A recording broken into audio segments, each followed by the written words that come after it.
안녕하세요. 축구 전문 기자 한준입니다.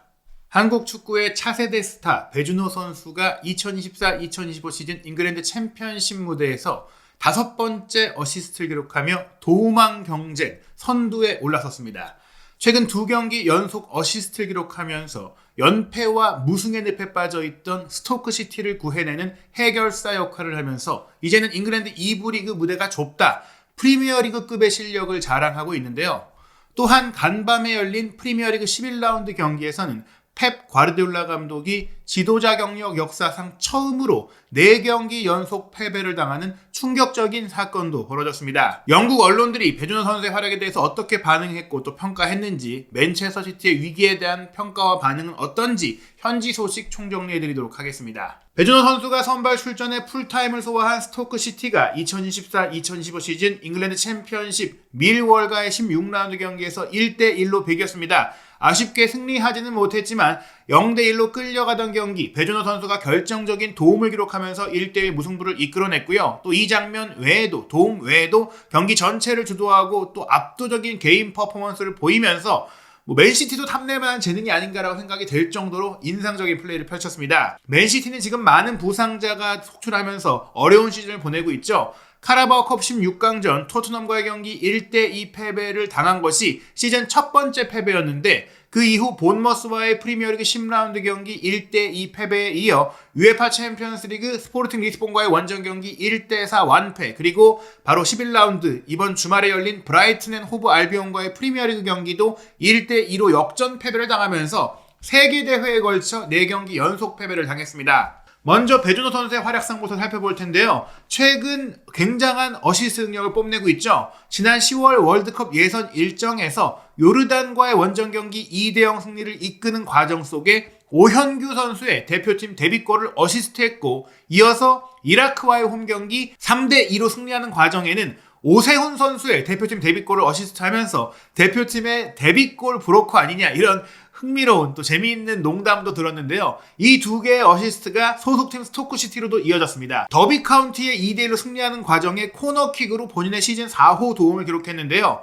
주중에 치렀던 블랙번과의 경기 2대0 승리 과정에도 7.4점이라는 아주 높은 평점으로 공격 포인트는 없었지만 경기 전반의 영향을 인정받았고, 또 이번 밀월과의 경기 1대1로 비기는 과정 속에서도 승점을 얻어내는 어시스트를 기록했습니다.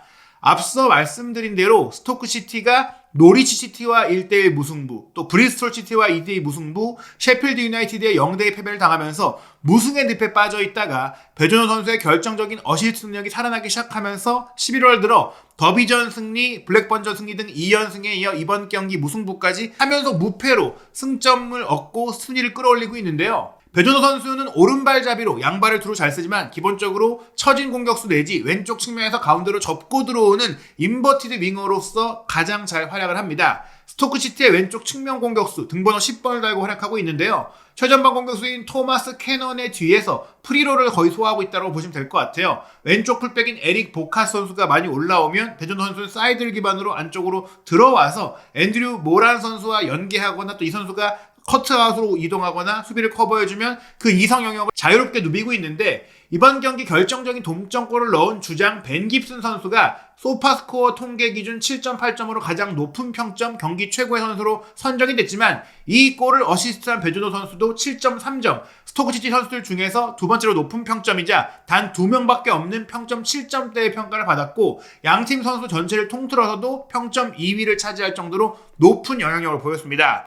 이날 전반 42분에 코번 선수에게 선제골을 내준 스토크시티는 계속해서 어려운 경기를 펼쳤고, 결국 54분에 버거라든지 필립스, 또 차메도 같은 선수를 모두 빼고 3명의 선수를 교체하는 과정 속에 많은 변화 속에서도 배준호 선수는 자리를 지켰고, 결국 60분에 벤 깁슨의 헤더 동점골을 어시스트했죠. 이 장면 후에도 처진 공격수 역할을 맡던 모란 선수가 빼지고 시디베가 들어갔고, 또 왼쪽 풀백인 보카시 부상으로 교체되긴 했지만 배준호 선수는 풀타임을 소화하면서 팀 내 가장 중요한 선수인 것을 인정받았는데요. 이날 배준호 선수는 도움 장면이 나오기 전부터도 굉장히 좋은 플레이를 많이 보여줬습니다. 전반전 선제골을 내주기 전 전에도 배준호 선수가 왼쪽 측면에서 공을 이어받은 이후 3명의 미루얼 선수를 개인 능력으로 기술과 속도, 타이밍 이런 지능으로 제쳐내면서 본인 쪽으로 수비를 다 몰아놓고 내준 패스를 보카 선수가 길게 크로스 패스로 연결하면서 여기서 문전 우측으로 빠져든 공격수 캐논 선수가 골대 안으로만 슈팅을 연결했다면 선제골을 넣을 수 있었는데 골대 밖으로 차면서 기회를 놓쳤어요. 그리고 또 전반전의 한 장면은 하프라인 부근부터 배준호 선수가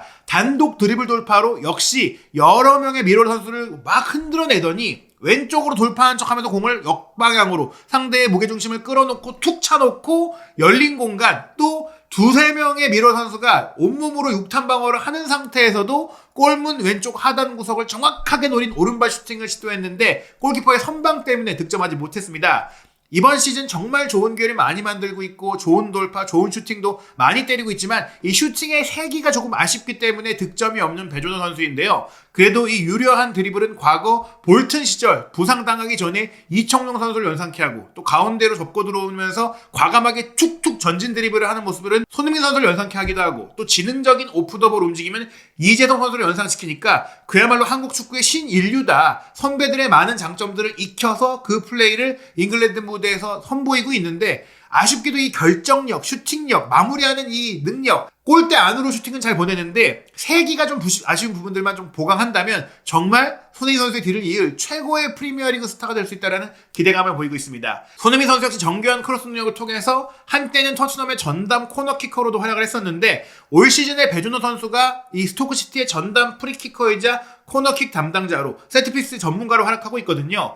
60분 이 배준호 선수가 니어포스트로 강하게 올린 정확하고 정말 정교한 코너킥을 벤 깁슨 선수가 니어포스트에서 잘라먹으면서 헤더골을 넣었는데요. 더비 카운티전도 이 두 선수의 조합으로 이 코너킥 득점이 나왔습니다. 올 시즌 5호 도움인데 이 5호 도움 중에 세 번째 코너킥 도움이 나올 정도로 배준호 선수의 코너킥이 날카롭고 강력한 상황입니다. 물론 이 장면뿐 아니라 배준호 선수가 7.3점의 평점을 얻었던 배경에는 왼쪽 사이드 내지 왼쪽 하프 스페이스, 중앙 공간까지 넘나드는 공격 능력 그리고 수비 영역, 풀백 영역과 수비형 미드필드 영역까지 커버하는 수비 가담, 수비 복귀 속도도 굉장히 좋기 때문에 이타적인 플레이를 하기 때문이거든요.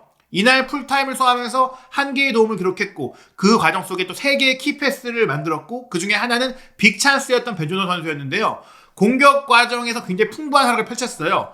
패스 성공률은 76%였는데 받는 선수의 문제도 있었고 무려 8번이나 측면에서 크로스 패스를 연결할 정도로 윙 플레이도 좋은데 전환 패스, 두 번의 롱볼 연결도 100% 연결을 했고 슈팅이 아까 그 보여드렸던 슈팅, 드리블 장면 본인이 혼자 만들어낸 한 번밖에 없었기 때문에 더 좋은 팀으로 이적을 해서 더 좋은 동료들과 함께 뛴다면 슈팅 기회도 더 많이 늘어나지 않을까 생각이 됩니다. 4차례 드리블 돌파가 1차례 성공이었지만 실제로 돌파 성공한 횟수들은 이 기록 기반으로 마지막에 끊기면 끊긴 것으로 실패한 것으로 나오기 때문이지 성공하고 낀 선수들은 굉장히 경기 내내 많았습니다. 10번이나 또 경합을 지상 경합을 해줬고 5번이나 공중볼 경합을 하면서 3번이나 따낼 정도로 최근에 이 겨루기, 힘겨루기에서도 강한 모습을 보이고 있고 수비가 잠시 가로채기 하나도 기록을 했는데요. 이런 활약으로 인해 이번 경기 동점골을 넣은 주장 벤 깁슨에게 내렸던 스토크시티 지역신문 스토크 온 트렌트의 평점이 7점이었는데 배준호 선수에게 그보다 높은 7.5점, 이날 경기 스토크시티 최고의 선수로 평가를 받았습니다. 교묘한 터치, 가벼운 몸놀림, 특히 후반전에 최고의 활약을 펼쳤다. 강력한 달리기도 보여줬고 깔끔한 패스로 피치 전역을 누볐다는 높은 평가가 나왔는데 저희가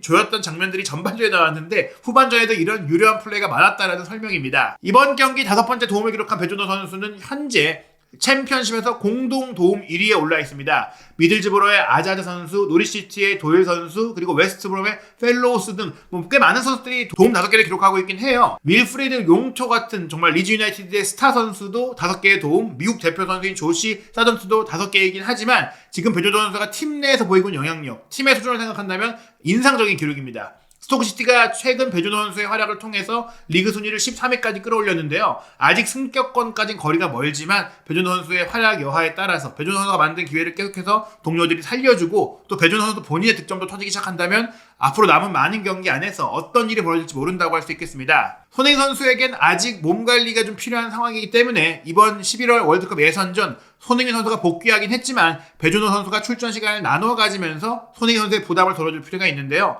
11월 14일 밤 11시 쿠웨이트 원정 경기, 11월 19일 밤 11시 팔레스타인 원정 경기에서 배준호 선수가 또 대표팀에서 어떤 역할을 하고 어떤 플레이를 펼칠지도 한준TV가 여러분과 함께 실시간으로 소통하는 입중계로 전해드릴 예정입니다. 이 일정 이후 배준호 선수는 또 잉글랜드 챔피언십 무대에서 중요한 경기들을 맞이하는데요. 11월 24일 일요일 0시에 퀸즈 파크 레인저스와 17라운드 경기, 또 11월 27일 새벽 4시 45분에는 프레스턴 노스엔드 역사적인 팀과의 18라운드 홈 경기를 치르게 됩니다. 12월 들어서는 지난 시즌까지 프리미어리그에 있었던 번리, 또 영국 전통의 팀인 썬덜랜드, 또 지난 시즌 강등을 겪은 루턴타운 등 강력한 팀들을 상대하기 때문에 배준호 선수가 이런 활약을 통해서 당장 1월 이적 시장에 프리미어리그 팀들로 이적할 수 있을지의 여부도 주목할 만합니다. 한편 프리미어리그 11라운드 경기에서는 첫날 일정에 과르디올라 감독의 맨시티가 브라이튼과의 원정 경기 1대2로 패배하는 결과가 나왔는데요. BBC 스포츠에서 소개했듯이 과르디올라 감독이 바르셀로나, 바이에른 뮌헨, 맨시티를 거치면서 정말 압도적인 리그 우승을 이뤄냈던 수많은 정복자로서의 활약을 했는데 4연패를 당한 게 이번이 처음이라고 합니다. 바이에른 뮌헨 감독 시절에 한 차례 있었다고는 하지만 한 시즌에 이렇게 연달아 중요한 일정에 어떻게 보면 우승이 확정되지 않은 그런 시점에 당한 연속 패배는 처음이라고 하는데요.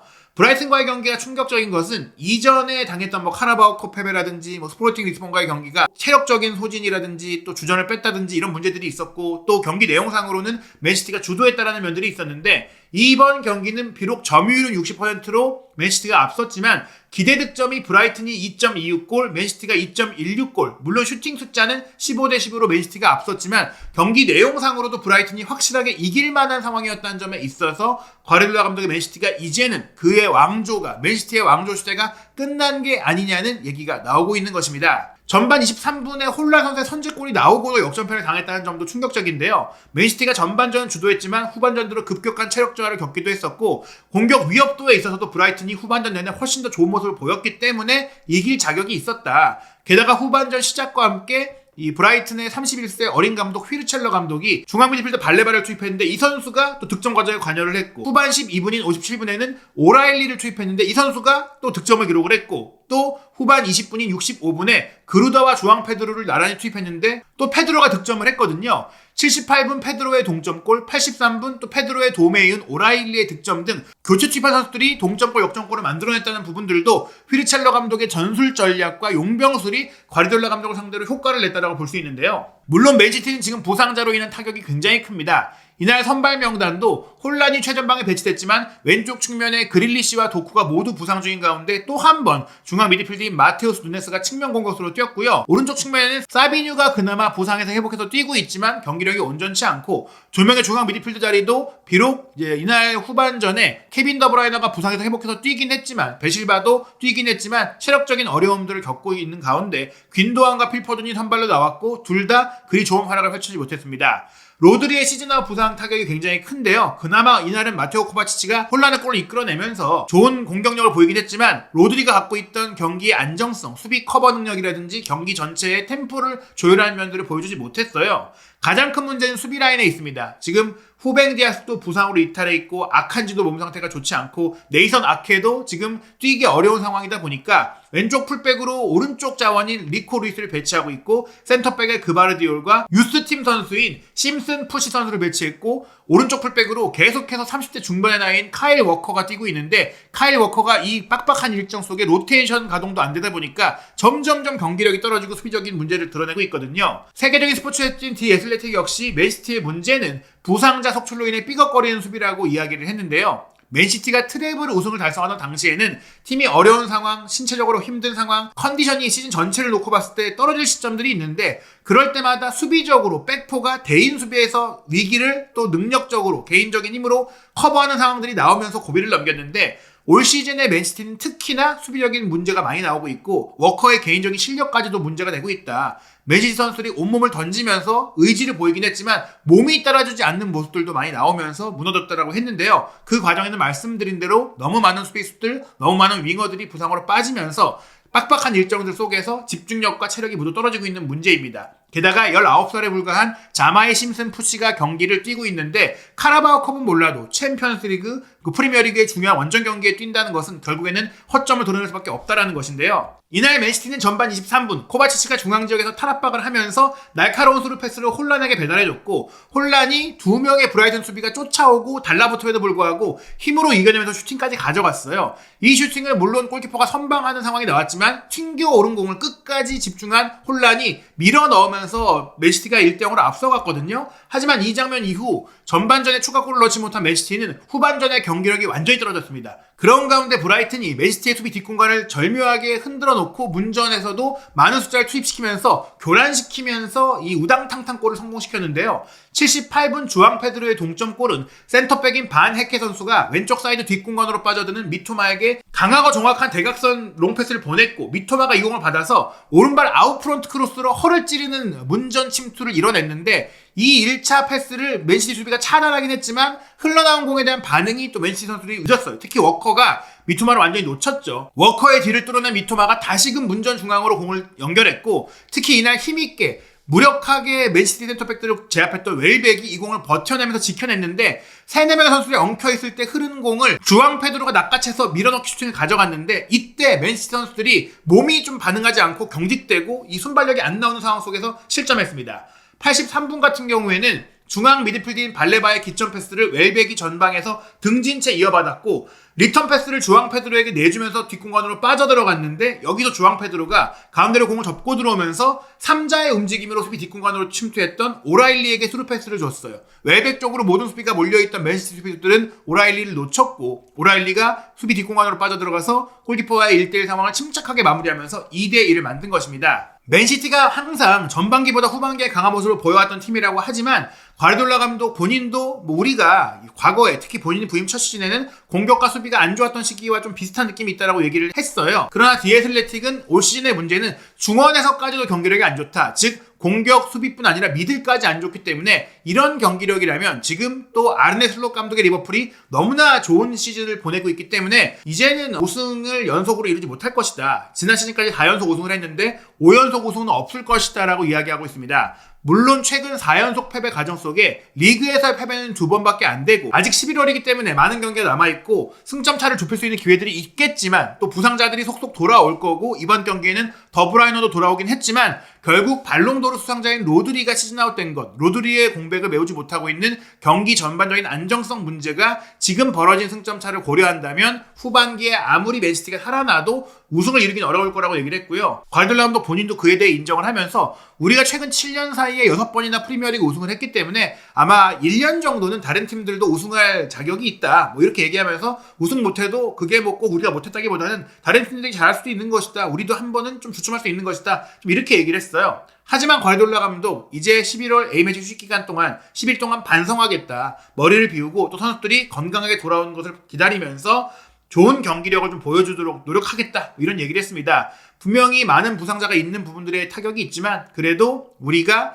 이대로 인정하고 포기할 수는 없다라고 얘기한 것인데요. 문제는 지금 리버풀의 기세가 너무 좋다는 겁니다. 에스턴 빌라와의 11라운드 경기에서 2대0 누네스의 선제골, 살라의 추가골이 나오면서 승리했는데요. 살라 같은 경우에는 벌써 공식 경기 올 시즌 10득점 10도움을 11월 초에 이뤄내면서 놀라운 건재한 모습을 보이고 있습니다. 리버풀이 이 승리로 승점 28점을 얻게 됐는데요. 리그 2위인 맨시티와의 승점 차이가 5점까지 벌어졌고 골득실 차도 리버풀이 플러스 15, 맨시티가 플러스 9로 6골 차이가 나오고 있어요. 지금의 흐름이라면 리버풀이 슬롯 감독과 함께 프리미어리그 우승을 차지할 가능성이 매우 높아 보이는데요.